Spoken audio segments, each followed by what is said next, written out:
The air in the lawyer's conference room was thick with greed. My brother, Mark, leaned forward, his hands steepled on the polished mahogany table as if he were closing a business deal. "It's simple, Sarah," he said, his voice dripping with false reason. "Dad was sick. He wasn't thinking clearly. He would have wanted us to share everything 50-50. It's only fair." My mother, seated beside him, nodded eagerly, her face a mask of sorrowful concern that didn't quite reach her eyes.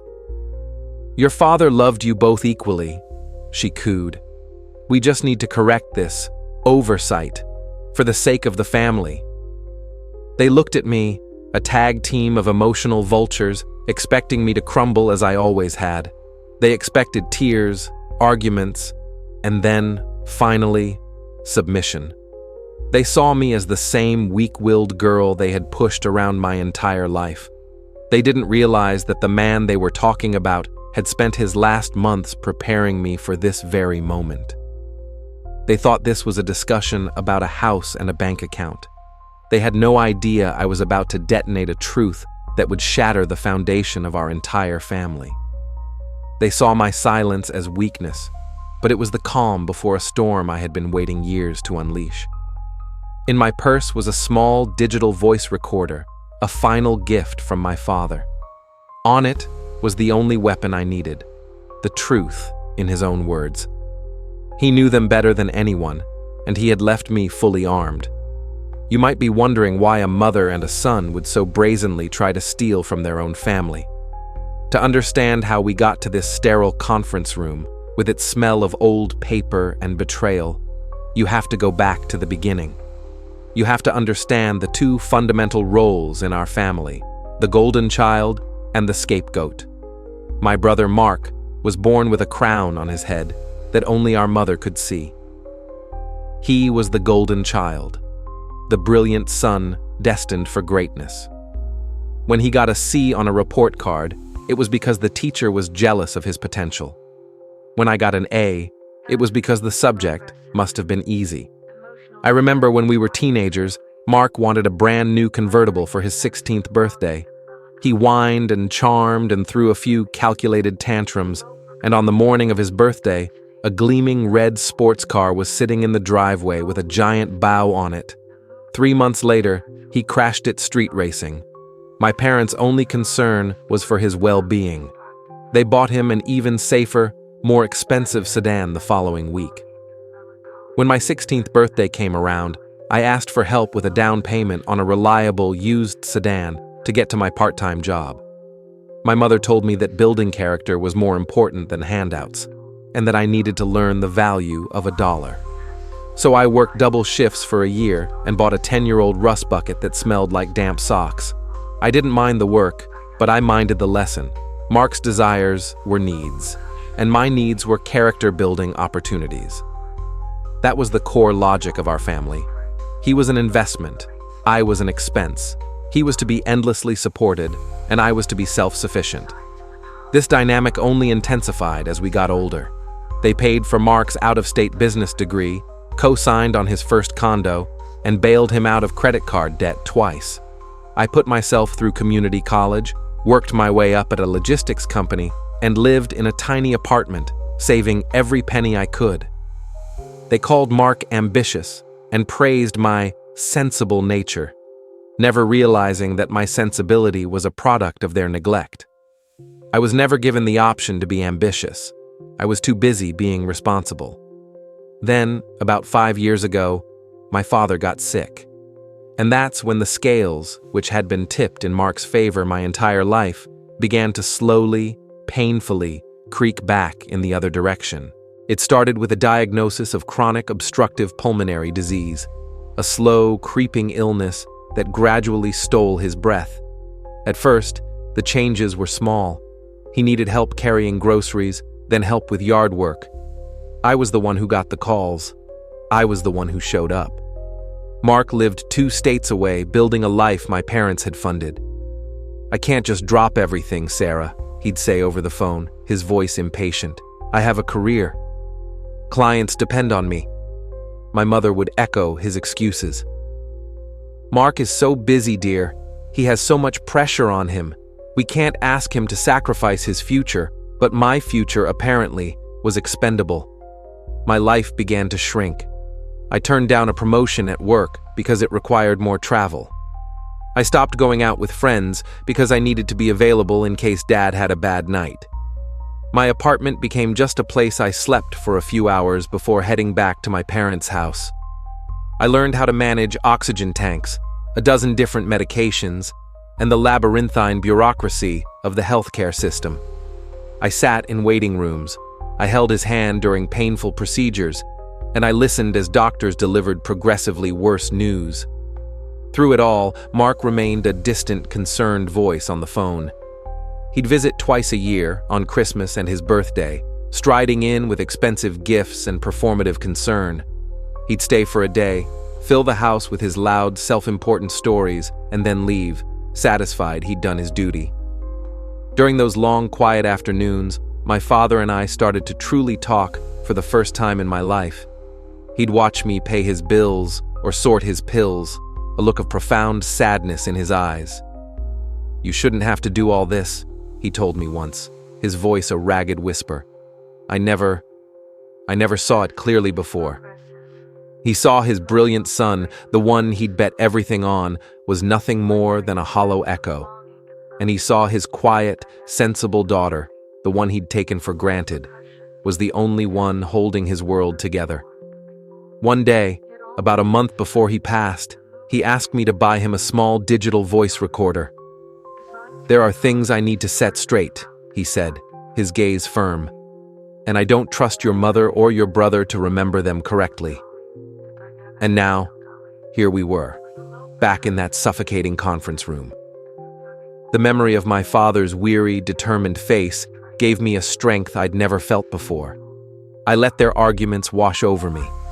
Mark had moved on from feigned fairness to veiled threats. "Look, Sarah, you can do this the easy way or the hard way," he said, his voice taking on a hard edge. "We can drag this through the courts for years. Is that what you want? To waste Dad's money on lawyers? To air our family's dirty laundry in public?" My mother jumped in, her voice trembling with practiced emotion. "Think of our reputation. Think of what people will say. That my own daughter would be so greedy, so cruel to her brother right after her father's passing. Is this the legacy you want for him?" She put a hand on his arm. "Mark needs this, Sarah. He and his wife are trying to buy a bigger house for when they have children. What do you need all that space for, all alone? It's selfish." It was the same script they had used my entire life. Mark's needs were paramount. My loneliness was a tool to be used against me. My inheritance wasn't a gift from a loving father. It was a resource that I was selfishly hoarding from the rightful heir. For the first time, their words didn't sting. They didn't even register as insults. They were just noise. The desperate whining of two people who had built their lives on the assumption that I would always be their safety net, their doormat. I watched them, my expression unreadable, letting the silence stretch until it became uncomfortable. Mark started to shift in his chair. My mother's lip began to quiver, a sure sign she was about to launch into full-blown hysterics. I decided it was time. Slowly, deliberately, I reached into my purse and took out the small silver digital recorder. I didn't turn it on. I just placed it in the center of the mahogany table, exactly between their world and mine. It was a tiny, insignificant object, but it landed with the force of a bomb. They both stared at it, their tirade cut short. Confusion, then suspicion, flickered across their faces. "What is that?" Mark asked, his voice suddenly stripped of its arrogance. I let the question hang in the air for a moment longer before I answered. "It's Dad," I said, my voice even and low. He had a few things he wanted to say, and he wanted to be sure you'd both listen. Before they could process what that meant, I pressed the small, circular play button. My father's voice filled the silent room. It was weaker than I remembered, raspy and thin, but the digital clarity was perfect. There was no mistaking who was speaking. "Helen," he began, and I saw my mother flinch at the cold, formal use of her name. If you are hearing this, it means you are doing exactly what I knew you would, trying to bully Sarah into giving your precious Mark what he hasn't earned. You spent 40 years convincing yourself that he was a prince and she was a servant. You chose a favorite, Helen. A parent should never choose. You broke our family with your pride long before I got sick. The recording paused, and the only sound was my mother's sharp intake of breath. Then my father's voice returned, directed at my brother. Mark, my son, I spent my life giving you everything you asked for. The cars, the tuition, the bailouts. I gave and you took. But when I was dying, when all I needed was one thing from you, your time, you had none to spare. You were too busy, too important. A son who only shows up when he wants something isn't a son, he's a bill collector, waiting for his final payout. The color drained from Mark's face. He looked like he'd been slapped. Sarah, she was the one, my father continued, his voice softening with an affection I had so rarely heard in life. She was here. She sacrificed her life to give me a peaceful end. Every pill, every meal, every sleepless night. That was her. She has earned this house, this money, 10 times over. It is not an inheritance. It is a debt that I am finally repaying. It is all hers, unconditionally. This is my final word on the matter. The recording ended. The silence that followed was absolute. I looked from my mother's horrified face to my brother's ashen one. Their mouths were slightly open, their eyes wide with the shock of being so perfectly, so completely exposed. I let the silence sit for a full minute before I spoke. So, I said, leaning forward slightly, tell me again how he wasn't thinking clearly. For the first time in his life, Mark had nothing to say. His arrogance, his confidence, his entire sense of entitlement, it all collapsed in on itself, leaving behind a hollowed-out man staring at a small electronic device. My mother began to sob, but they were not tears of remorse. They were the frustrated, angry tears of a queen whose subjects had just staged a successful coup. She wasn't mourning her husband. She was mourning her loss of control. The lawyer cleared his throat, bringing the unbearable moment to a close. Well, he said, looking at my mother and brother with a professional pity that was somehow more damning than my anger. I believe that addresses any questions regarding Mr. Henderson's state of mind when he drafted the will. It is, as I stated before, ironclad. There are no grounds for a contest. He began gathering his papers, the rustling sound signaling the official end of their pathetic attempt. The meeting was over. Their claim was invalid. They had lost. I stood up, my movements calm and measured. I picked up the digital recorder from the table and placed it back in my purse.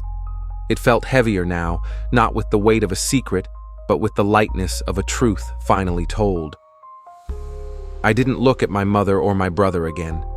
I didn't need to see their faces to know what was on them. I had seen their true selves, and now, thanks to my father, they had been forced to see themselves too. There was nothing left to say. I turned and walked out of the conference room, my footsteps echoing in the hallway, leaving them behind in the wreckage of their own greed.